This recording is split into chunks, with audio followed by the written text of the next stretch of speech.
Salut mes camarades! Je viens d'entendre le Premier ministre anglais. Alors il en veut après la Russie. Lui, il est pour la guerre. Alors moi, je vais lui dire, je vais rappeler la mémoire. Qui c'est qui a brûlé Jeanne d'Arc? C'est bien les Anglais. C'était la seule pucelle qui nous restait. Ils nous l'ont massacrée. N'ayez jamais confiance aux Anglais. Et sur l'Ukraine, n'ayez pas plus confiance à Zelensky.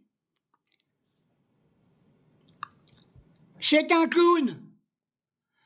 Moi, je ne vais pas dire qu'il faut que je vais soutenir l'Union soviétique.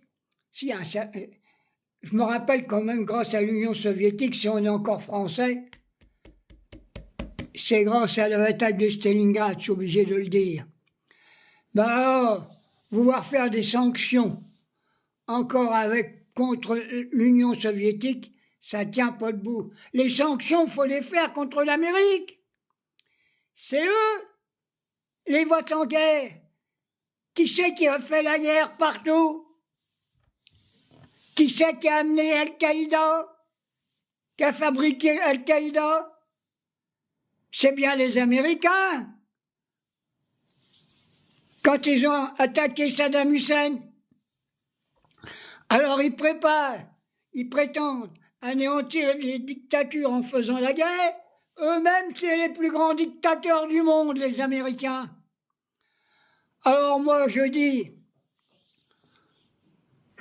battez-vous pour la paix, unissez-vous, pas de guerre. Quand on voit Macron qui est en train d'essayer de négocier pour voir qu'il y a la guerre ou pas la guerre, mais il n'a jamais tenu un fusil, il ne sait même pas ce que c'est qu'un fusil. Et c'est ces gars-là qui nous dirigent. C'est pas possible. Battez-vous pour la paix, pour l'union entre les peuples. Ne faites pas la guerre. Et si vous êtes appelés, désertez. Il paraît qu'ils veulent nous piquer notre pognon, qu'on a un petit peu gratté comme ça à droite à gauche pour mettre de côté pour nos petits-enfants pour Noël. Et maintenant, ils veulent nous le piquer. Qu'ils aillent piquer le pognon à Bernard Arnault, à Bouygues. Et toutes ces chaînes de télé qui sont gouvernées par qui? Par les milliardaires. Ils sont en train d'empoisonner le peuple. Tout ce qu'ils vous disent à la télé, c'est des mensonges. Purs mensonges, n'écoutez plus rien. Voilà. Pas de guerre, on n'en veut pas. Si on vous appelle déserté, alors, on en est, je ne sais pas qu'on en est. Vraiment, le capitalisme, c'est vraiment à bout de course. Alors, pour s'enrichir, il faut encore qu'ils fassent une guerre, comme ils ont fait en 14-18, en 39-45, comme la guerre d'Algérie. Ils ont voulu piquer tout ce que les pauvres Algériens avaient chez eux. Mais l'Algérie, elle était plus en avance que la France. Tous les grands mathématiciens, tous ces grands ingénieurs, ils étaient là-bas. Maintenant, ils sont dans nos hôpitaux, ils sont dans nos universités. Maintenant, vous ne voulez plus négocier avec l'Algérie? Négocier avec l'Algérie. Achetez leur pétrole. Foutez en l'air le gaz de schiste des États-Unis. Prenez le pétrole algérien. D'abord, il viendra déjà de moins loin. Pour la planète, ça fera du bien, il y aura moins de transport.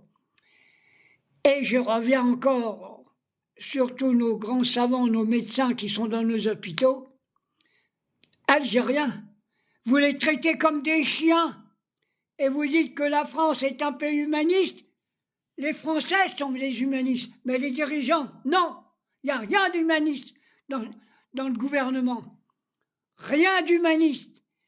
Ils pensent qu'à se faire du pognon pour enrichir les capitalistes. J'ai terminé ma vidéo parce que j'en ai vraiment marre. La paix, la paix. Envoyez des colombes partout, mettez des drapeaux blancs à vos fenêtres et des drapeaux rouges pour faire la révolution contre le système capitaliste.